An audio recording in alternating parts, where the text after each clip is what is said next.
Lord. హల్లెలూయా. ప్రభునందు ప్రియ దేవుని పిల్లలారా, ప్రతి ఉదయం దేవునితోనే ఆధ్యాత్మిక కార్యక్రమానికి మిమ్మలను ప్రేమతో ఆహ్వానిస్తూ ఉన్నాను. నేటి వాక్య ధ్యానముగా ఆదికాండము 4వ అధ్యాయము 25వ వచనం నుండి 26వ వచనం వరకు దేవుని వాక్యాన్ని చదువుకుని ధ్యానం. మరలా తన భార్యను కూడినప్పుడు ఆమె కుమారుని కని, కయీను చంపిన హేబేలునకు ప్రతిగా దేవుడు నాకు మరి ఒక సంతానమును నియమించిననుకొని అతనికి షేతు అను పేరు పెట్టెను. మరియు షేతునకు కూడా కుమారుడు పుట్టెను. అతనికి ఎనోష్ అను పేరు పెట్టెను. అప్పుడు యెహోవా నామమున ప్రార్థన చేయుట ప్రారంభమైనది.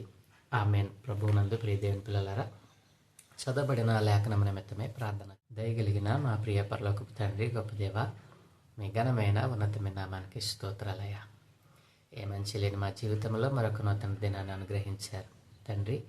ప్రతి ఉదయం దేవునితోని ఆధ్యాత్మిక కార్యక్రమంలో మీ పరిశుద్ధ లేఖనాలను ధ్యానం చేసే భాగ్యం మాకు అందరికీ అనుగ్రహిస్తున్నందుకే స్తోత్రాలు తండ్రి. ఈరోజు కూడా మేము చదువుకున్న ఈ భాగంలో నుండి కొన్ని ఆత్మీయ పాఠాలు మీరే మాకు బోధించి నేర్పించమని యేసయ్య నామమున అడుగుచున్నాను తండ్రి. నందు ప్రియ దేవుని పిల్లలారా, నిన్నటి దినాన కయీను యొక్క శాపము, తరువాత మరి ఈ భూమి మీద జనము ఎలా విస్తరించిందో, మరి కయీను యొక్క జీవితము ఎలా మరల్చబడిందో, కయీను జీవితంలో నుండి కొన్ని పాఠాలు మనం నేర్చుకున్నాం కదా. ఈరోజు కయీను తరువాత జరిగినటువంటి సంభవాలు ఏమి జరిగాయి అనేటువంటి దానిని ఈరోజు మనం ధ్యానం చేద్దాం.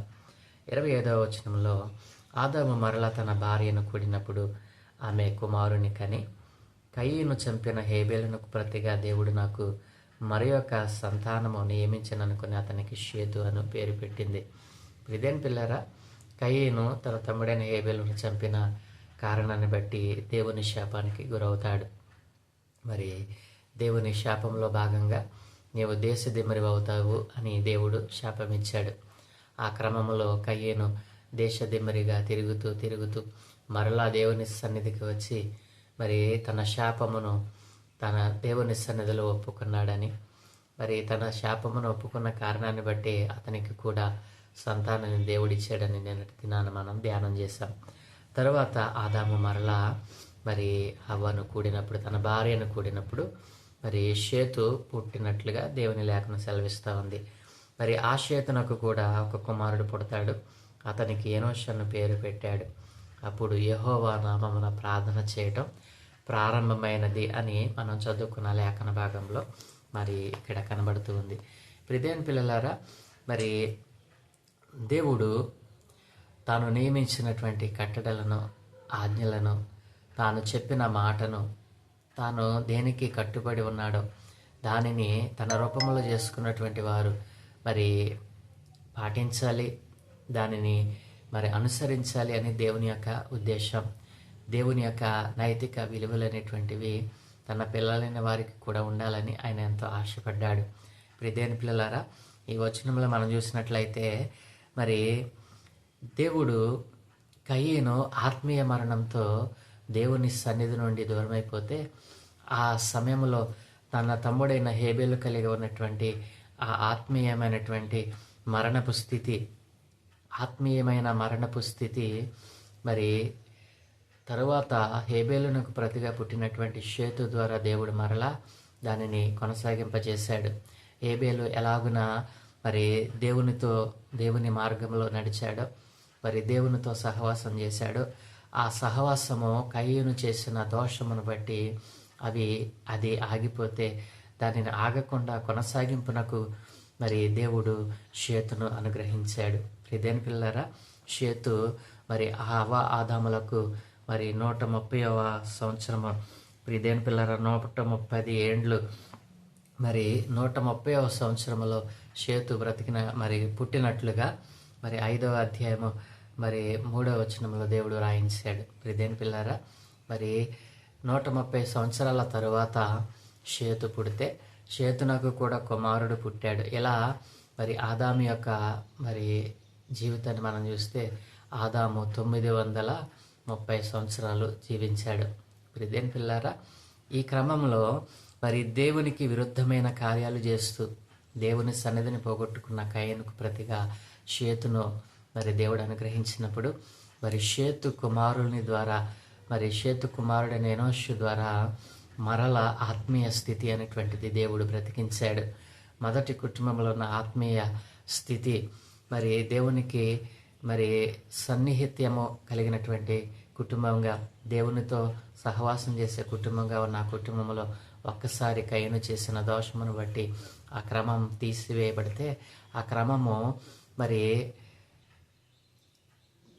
క్రమము తప్పినప్పుడు దేవుడు షేతు కుమారుని ద్వారా ఆ క్రమాన్ని మరలా కుటుంబంలో మరి దేవుడు ఏర్పాటు చేశాడు. ప్రియమైన పిల్లారా, అప్పుడు యెహోవా నామమున మన ప్రార్థన చేయడం ప్రారంభించడం అంటే ఏమిటంటే, మరి ఎప్పుడైతే దైవ విరుద్ధమైన కార్యాలు చేస్తూ మరి దేవుడు కయ్యను జీవితంలో శాపమును అనుగ్రహించాడో, తరువాత హేబేలు స్థానంలో జన్మించినటువంటి షేతు కుమారుని ద్వారా అదే ఆత్మీయమైనటువంటి స్థితిని మరలా కుటుంబంలోకి దేవుడు ఆహ్వానించాడు. తద్వారా దేవుని నామము కనపరచబడాలి అని, దేవునికి మరి స్తుతులు చెల్లించాలని, కృతజ్ఞత చెల్లించాలని ఆయన యొక్క ఉద్దేశం. మరి మనుషుల ద్వారా ఆయన కోరుకుంటున్నది ఇదే.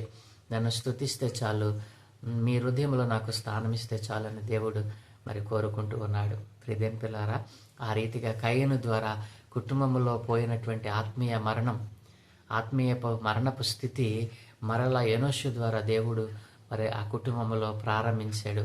ఆత్మీయ మరణపు స్థితిని మరలా పునరుద్ధరించబడినటువంటి ఆ దినాన్న మరి యెహోవా నామమున వారు ప్రార్థన చేయటం ప్రారంభించారని దేవుడు ఇక్కడ మనకు తెలియజేస్తూ ఉన్నాడు. ప్రియమైన పిల్లారా, మరి ప్రతి మనిషి కూడా ఆత్మీయ మరణంలోనే, మరి ఇప్పుడు ఉన్నటువంటి మనందరము కూడా ఆత్మీయ మరణంతోనే మనం పుడుతూ ఉన్నాం. సహజమైన పుట్టుక వేరు, ఆత్మీయమైన పుట్టుక వేరు. అదే బాప్తిస్మము అని అంటూ ఉన్నాం. కాబట్టి ప్రియమైన పిల్లారా, మరి అక్రమం జరిగిన కుటుంబంలో దేవుడు మరలా క్రమాన్ని ఏర్పాటు చేశాడు. అదే దేవుని నామమున ప్రార్థన చేయటం. ప్రియమైన పిల్లారా, మరి హేబేలుకు ప్రతిగా షేతు పుడితే షేతుకు కూడా దేవుడు సంతానాన్ని ఇచ్చాడు. ఆ కుమారుని పేరు ఎనోషు కాలంలోనే, మరి ఎనోషు కాలము నుండి కూడా షేతు కాలము నుండి ఎనోషు కాలము నుండి మరి దేవుని నామమున ప్రార్థన చేయటం ప్రారంభమైనదని దేవుని లేఖనం సెలవిస్తూ ఉంది.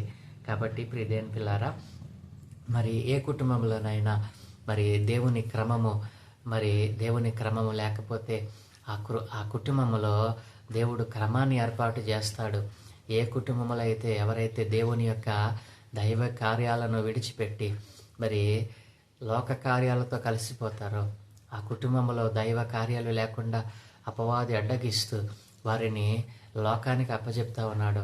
కయ్యూనులాగా కుటుంబంలో అక్రమం జరిగినప్పుడు, అతిక్రమం జరిగినప్పుడు, ఆ కుటుంబంలో ప్రార్థన కరువైనప్పుడు దేవుడు మరలా మరొకరి ద్వారా మరి ఆ యొక్క క్రమాన్ని పునరుద్ధరిస్తాడు. అవును ప్రియమైన పిల్లరా, దేవుని ఉద్దేశం ఏంటో తెలుసా? ఆయనను స్తుతించాలి, ఆయన నామాన్ని ఘనపరచాలి. ఆయన నామములో మరి శక్తి ఉంది, ఆయన నామములో మరి ప్రభావం ఉంది. కాబట్టి ఆ రోజు మరి ఆదాము అవ్వల కుటుంబంలో జరిగినటువంటి అతిక్రమము మరి దేవుడు తీసివేసి షేతు తన కుమారుడు ఎనోషు ద్వారా మరలా ఆ క్రమాన్ని పునరుద్ధరించిన ఆ దినమున మరి యెహోవా నామమున ప్రార్థన చేయటం ప్రారంభమైందని అక్కడ వ్రాయించడం జరిగింది. కాబట్టి ప్రియమైన పిల్లారా, దేవుని సన్నిధిలో నీ కుటుంబము నీవు ఆనందించగలుగుతా ఉన్నారా? నీ కుటుంబంలో ఒకవేళ అక్రమం ఉందేమో, కయ్యను లాంటి మరి స్వభావాలు కలిగిన వారు ఎవరైనా ఉన్నారేమో, నీవు మరి కనిపెడుతూ ఉన్నావా? నీ కుటుంబంలో అతిక్రమాలు, అక్రమాలు, దుర్మార్గత ఒకవేళ విస్తరిస్తూ ఉన్నాయేమో, నీవు ఎప్పుడైనా పరిశీలన చేసావా? జాగ్రత్త. దేవుడు తన అనాది సంకల్పముల నుండి కూడా ఆయన మరి కొనియాడబడుతున్నటువంటి దేవుడు. ఆయన నామాను మనం నిత్యము కొనియాడాలి, స్తుతించాలి, ఆయన నామాన్ని కనపరచాలి. ప్రియమైన పిల్ల ఆది కుటుంబము ఆ రీతిగా ఆత్మీయ మరణపు స్థితిని మరలా పొందుకుంది. దేవుని నామమున ప్రార్థన చేయటం ప్రారంభించింది. అదే క్రమంలో మనం ఇప్పుడున్నాం. ఒకవేళ ఆ క్రమాన్ని తప్పి నీ కుటుంబము జీవిస్తూ ఉందేమో, ఈరోజు ప్రభువు నీతో మాట్లాడుతూ ఉన్నాడు. ఎనోషు ఏ రీతిగా ఆత్మీయపు మరణపు స్థితిని మరలా మరి ప్రారంభించాడు, అదే స్థితిని ఒకవేళ నీ కుటుంబంలో కోల్పోయి ఉన్నారేమో, ఆ మరణపు స్థితిని, ఆత్మీయ మరణపు స్థితిని మరలా కలిగిన వారే దేవునిలో మీరు స్థిరపరచబడాలని దేవుని పేర నేను ఆశపడతా ఉన్నాను. నీ కుటుంబం అంతా దేవునిలో నిలిచి ఉండాలని దేవుని పేర నేను ఆశపడతా ఉన్నాను. దేవుడు మిమ్మలను మీ కుటుంబాలను అలాగున దీవించునుగాక. ప్రార్థన దయగలిగిన తండ్రి, కృప కలిగిన దేవ, మీ నామానికి వందనాలయ్యా. ఈ ఉదయ కాలమందు అక్రమం జరిగిన కుటుంబంలో ఆత్మీయపు మరణపు స్థితిని మరలా పునరుద్ధరించిన గొప్ప దేవుడవు నాయన.